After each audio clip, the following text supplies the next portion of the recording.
दीदी रुका रुका।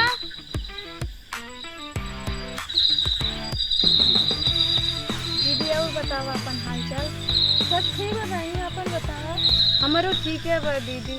एक बात सुन लो। हाँ कमन बात है बहनी। अरे दीदी तू नहीं जाना तू का गाँव गाँव चोरी होत बा। सही में का बहनी? हम तो जानी ला झूठे मामला होला। बब्बू रही सही और दुकान का रतिया मुड़े वाला है। अरे बहनी तो ड्रोन कैमरा कहेला है। हाँ हाँ वो डरौनवा बड़ा रात हो गई बा दीदी। चला चला घर। अरे चला हमार लइकवा रोवत है यो घरा। चला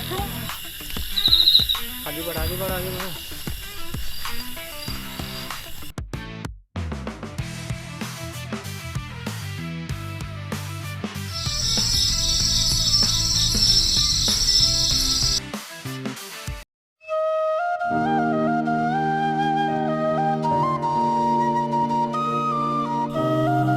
भैया रे आज हमारी मालवा की बड़ी याद आवा था।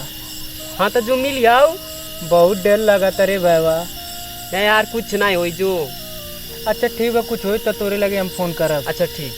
अच्छा भैया हम चलत ही।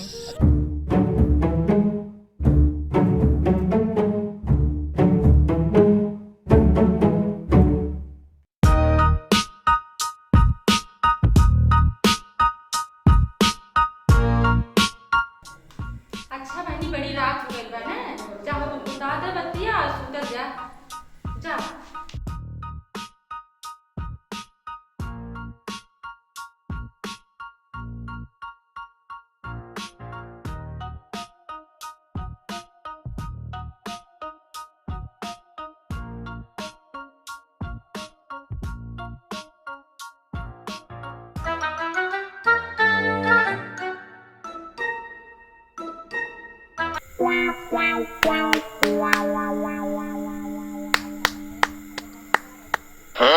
कौन लड़का है रुको पकड़ मारो जो पकड़ सॉरी पकड़ ले।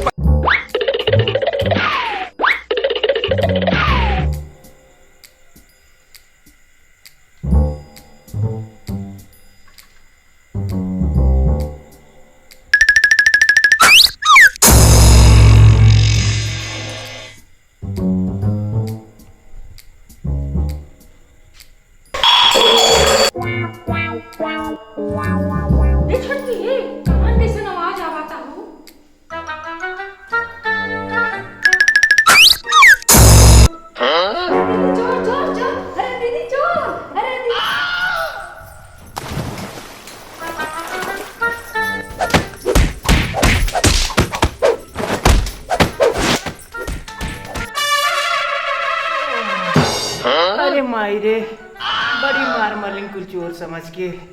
अब कब वो नहीं आई से मिले खातिर। अरे माई रे सारे कात रहा है। कोनो दिक्कत हुई तो बताइए। हमें इसके मार के कुल एकदम भंगी बना देनी हो दादा।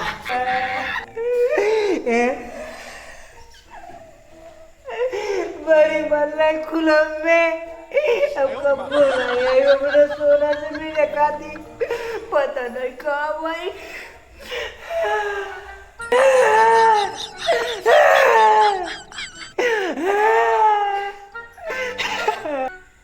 ए भैया लोग तो पचन अपने सोना वोना से मिले न जाइया। नहीं तो हमार जौन हाल भइल बा चोर समझ के कुल में खूब मचले बाटे। तो पचन के खूब दी हैं। ये चोर एक सीजन चला था उनके कहाँ मालूम रहे माइल बाटी अपने सोना से मिले। हेलो दोस्तों नमस्ते प्रणाम। आप सब कैसे हैं? उम्मीद करते हैं कि आप सब अच्छे होंगे और स्वस्थ होंगे मस्त होंगे। तो दोस्तों हम लोग एक छोटा सा कॉमेडी बनाए हैं चोर वाला जो है। तो आइए अपने टीम से मिलाते हैं।